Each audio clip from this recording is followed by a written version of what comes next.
Hola, pues vamos a continuar con nuestro curso de nanotecnología, conceptos y aplicaciones en el módulo de nanotecnología en la industria petrolera. Como recordarán, pues ya vamos en la parte número 3, en el módulo 3, y este es sobre nanotecnología en la transformación de hidrocarburos. En especial, pues vamos a ver algunas cosas de refinación de crudos o tratamiento de gas. Bueno, rápidamente. En esta área de la industria petrolera, que es el área de la transformación de los hidrocarburos, en donde pues especialmente encontramos la refinación, ¿no? Como una gran área. No está nada más tajada por esa, pero pues principalmente se centra ahí, ¿no? Esta va a ser el área en la que tengamos más aplicaciones de lo que sería la nanotecnología, nanopartículas y diferentes nanomateriales, etcétera.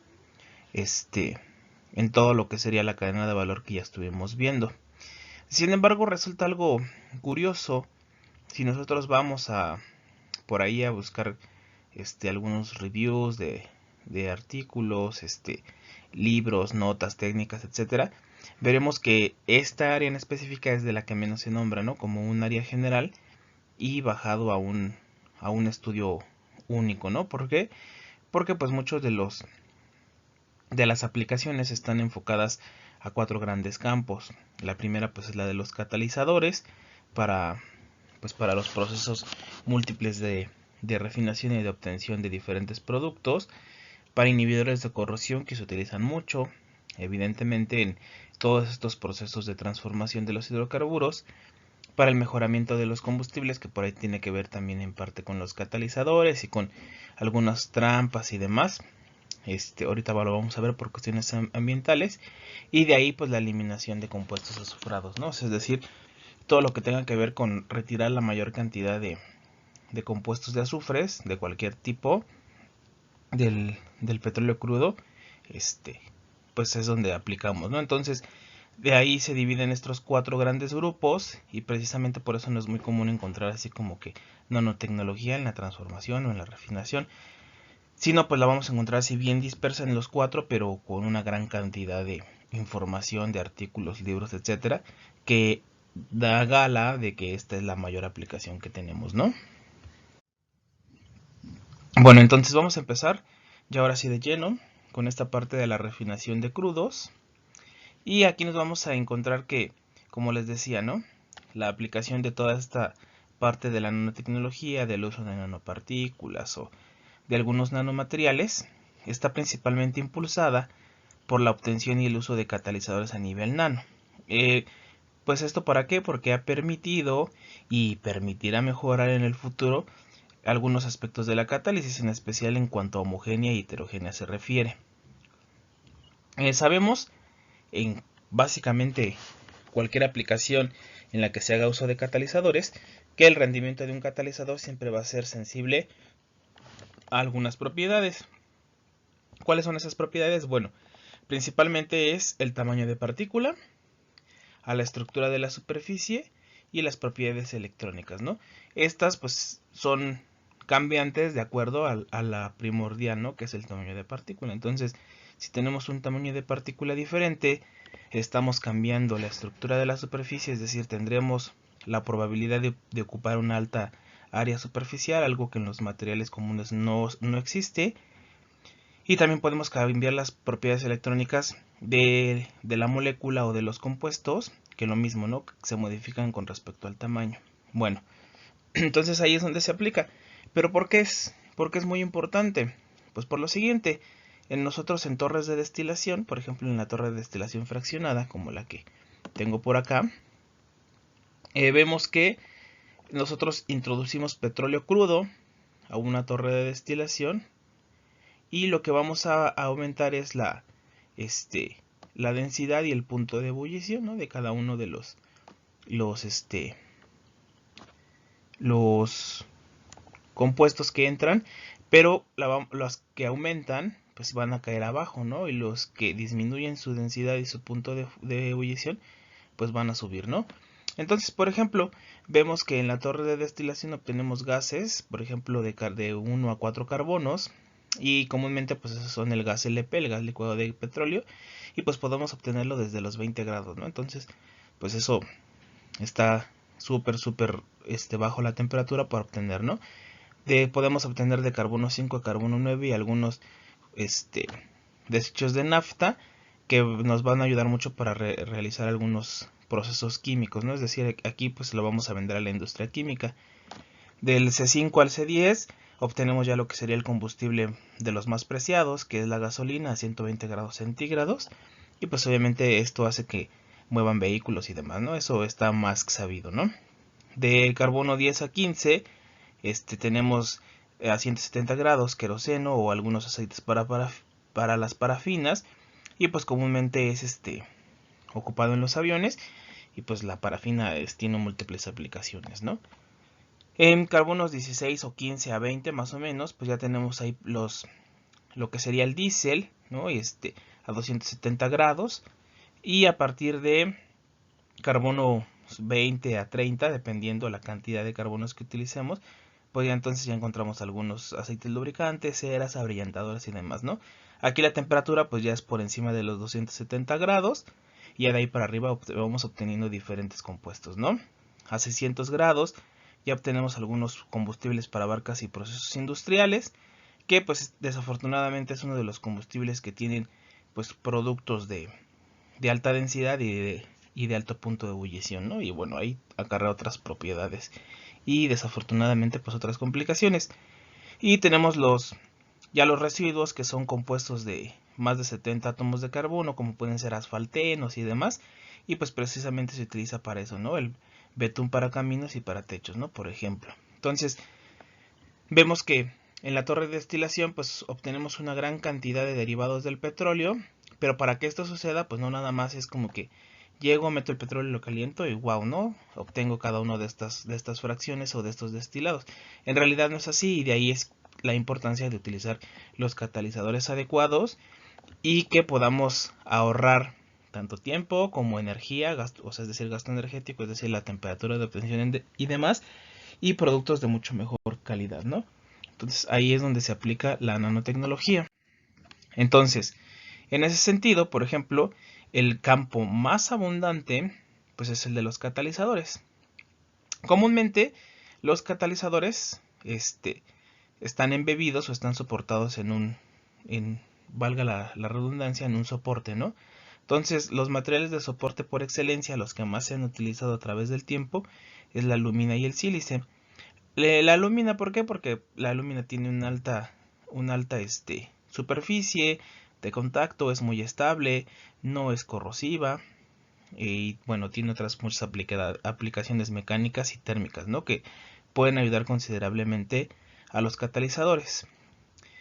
Sin embargo, bueno, los catalizadores están diseñados de cierta manera que comúnmente se utilizan a nivel micrométrico, ¿no? Tampoco es como que tengamos catalizadores tan grandotes, pero tampoco tenemos catalizadores a nivel nano, ¿no? Entonces tenemos entre catalizadores de milímetros y centímetros en algunos casos y catalizadores micrométricos. Sin embargo, pues una vía para aumentar precisamente la capacidad o rendimiento catalítico, pues siempre va a ser la reducción del tamaño de estos.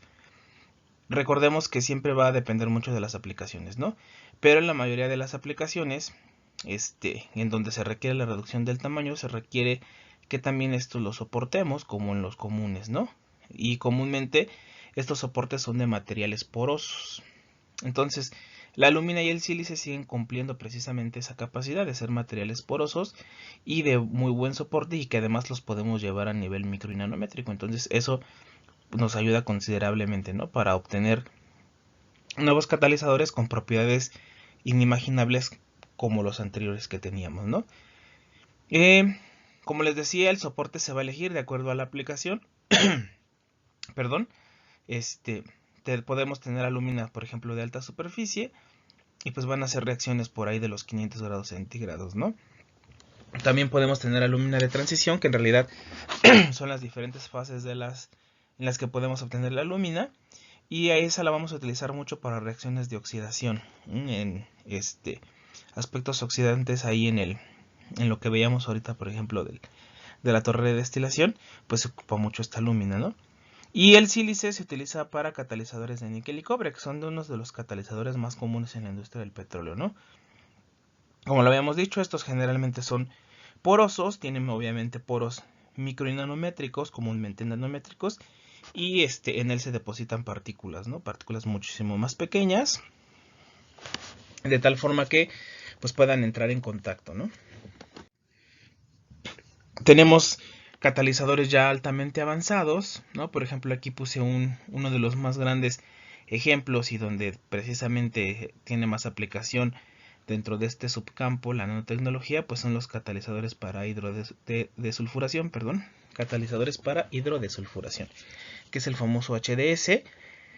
Y bueno, ¿por qué es muy importante tener catalizadores de hidrodesulfuración? Pues esto es muy sencillo. En la actualidad, y como les había comentado, las normas medioambientales restringen la cantidad de algunos compuestos, en especial el azufre, ¿no? Porque es uno de los gases, es uno de los compuestos, más bien, que entra en la atmósfera y que produce una serie de problemas, ¿no? Entre ellas, pues ya sabemos, los gases de efecto invernadero, el calentamiento global y etcétera, ¿no? En países desarrollados, como son, por ejemplo, la Unión Europea, todos los que pertenecen a la Unión Europea, y, por ejemplo, Estados Unidos, hay ya legislaciones bien establecidas en las que actualmente y para después se prevé que debe de tener un contenido máximo de 10 y 50 partes por millón, ¿no? En este caso la gasolina y el diésel respectivamente. Entonces, la idea es que esto llegue a cero, la gasolina primero, el diésel después, pero pues la idea es que no tengamos ya ninguna traza ni contenido de compuestos azufrados. De ahí es que pues se ha adoptado la selección de mejores soportes y de la creación de nuevos catalizadores bajo los nuevos métodos de síntesis que ahora conocemos, ¿no? Sol-Gel, síntesis en un, bueno, comúnmente le llamamos en un solo paso, son las famosas one pot, o one step, tenemos síntesis en hidrotermal, etcétera, ¿no? Y lo que esto ayuda pues es a mejorar precisamente la capacidad del catalizador de tal forma que tengamos una mayor dispersión en el soporte del mismo, o sea, del catalizador, que es el que nos interesa, y pues se utilice una mínima cantidad de material, ¿no? Es decir, ya no vamos a utilizar, por ejemplo, 50 gramos de paladio, ¿no? A lo mejor ahora con 1 gramo a nivel nanométrico, pues es posible llevar a cabo el mismo rendimiento de síntesis o mejor en el catalizador sin necesidad de ocupar pues una gran cantidad de material. Entonces, en ese sentido, pues es donde tiene una gran pues contribución, ¿no? Ahora también sabemos que las nanopartículas pues tienen algunas propiedades que no alcanzamos a ver, ¿no? Por ejemplo, podemos ver que hay nanopartículas que son selectivas, ¿no? O sea, es decir, que van a trabajar pues de acuerdo a unas propiedades o características que nosotros requiramos, además de que muchas de ellas pues pueden ser reutilizables, ¿no? Algo que los catalizadores pues, anteriores no es posible, ¿no? O pierden su eficiencia, pierden su actividad catalítica después de cierto tiempo y pues hasta ahí llegaron, ¿no? Y aquí no, aquí sí tenemos una serie de oportunidades muy por encima de lo que comúnmente estamos acostumbrados a ver en cuanto a catalizadores en la industria. También en la parte de gas, la presencia de hidrógeno, por ejemplo, en gas natural, pues tiene en sí una serie de problemas. Aquí les paso ¿cómo se dice? Un consejo, una nota al costo. Y el gas, el que tenemos en casa, por ejemplo, la llama debe de verse completamente azul. Obviamente pegado a las cacerolas, ollas, sartenes, etcétera, pues ya va a haber un pequeño cambio porque sucede una reacción química entre lo que sería su utensilio de cocina y la flama, ¿no? Pero en general la flama deberá verse azul. Si la flama no se ve azul, entonces es que tiene contaminantes, pueden ser de diferente tipo, no necesariamente tiene que ser hidrógeno, puede ser y casi siempre es CO2. Entonces, eso solamente es una breve nota para que pues también por ahí lo chequen, ¿no? Altos contenidos de hidrógeno, ya regresando a nuestra presentación, pues puede presentar problemas de seguridad en la combustión, en especial en el gas natural. No quiere decir que en el licuado de petróleo no lo tengamos, pero comúnmente se asocia mucho al gas natural. ¿En qué va a afectar? Bueno, trae dos cosas, ¿no? Puede aumentar la velocidad de combustión, o puede disminuirla, ¿no? Cada una de estas pues puede retroceder, puede ocasionar un retroceso de llama en los equipos, en especial en la aplicación doméstica, es ahí donde se da comúnmente, y cuando tiene bajas concentraciones, pues existe el riesgo de que su presencia genere alargamiento de llama, y obviamente pues eso va a ser lo contrario, ¿no? O sea, eso es una problemática aún superior debido a que pues, el alargamiento de llama puede ocasionar desastres todavía mayores. Aquí les puse aquí rápido un ejemplo. Huawei, Shine y colaboradores sintetizaron una forma controlada de una zeolita a la que le llamaron SBA15 con un soporte de óxido mixto. Este óxido mixto pues trae cobre y zinc, en la que permite la eliminación simultánea de dos cosas, ¿no? De hidrógeno y de H2S. Ajá, entonces, en este caso el mercurio, perdón, y el H2S, pues son muy complicados, ¿no? Porque producen lluvia ácida, entre otras cosas. Y lo que ellos hicieron con la zeolita, pues es que hicieron una zeolita que es también porosa, con tamaños de partícula que rondaban a los 5 nanómetros. No la probaron ya en campo o es decir, en refinación. Sin embargo, pues sí reportaron hallazgos de alta eficiencia para la eliminación de estos compuestos mencionados, ¿no? Tienen una buena capacidad de captura porque lo que hacen la zeolita va a capturar precisamente el mercurio y el ácido sulfídrico, y pues tienen una buena capacidad de regeneración, ¿no? Sin que esto se degrade, ¿no? Es decir, podemos reutilizar después de limpieza, pues nuevamente estas zeolitas, ¿no? Con las propiedades catalíticas. Entonces, es lo que les decía, o sea, esto está súper porque pues ya no tienes la necesidad de estar construyendo o gastando en una serie de productos que pues al final tú puedes reutilizar, ¿no? Entonces, si nos damos cuenta, pues en este sentido, pues ya la nanotecnología pues tiene sus grandes aplicaciones, y de ahí que sea uno de los campos pues más extensos, ¿no? En los que se aplican porque tienen una gran aplicación, sobre todo para la obtención de derivados del petróleo, que evidentemente pues son los que generan una de las mayores ganancias y de las que pues mueven muchísimas cosas, ¿no? Que eso nosotros lo conocemos. Y que además pues ahora están también tirando hacia la parte medioambiental, ¿no? Es decir, hay que procurar pues emitir la menor cantidad de compuestos contaminantes de cualquier tipo, pues ayudado de una mejor pues de un mejor proceso, ¿no? De refinación, mucho más asequible en cuestión económica, pero también en cuestión medioambiental. Pues gracias por su atención. Vamos a continuar ya con nuestro último módulo y pues espero que todo siga siendo de su agrado y que sea muy fructífero para ustedes. Saludos.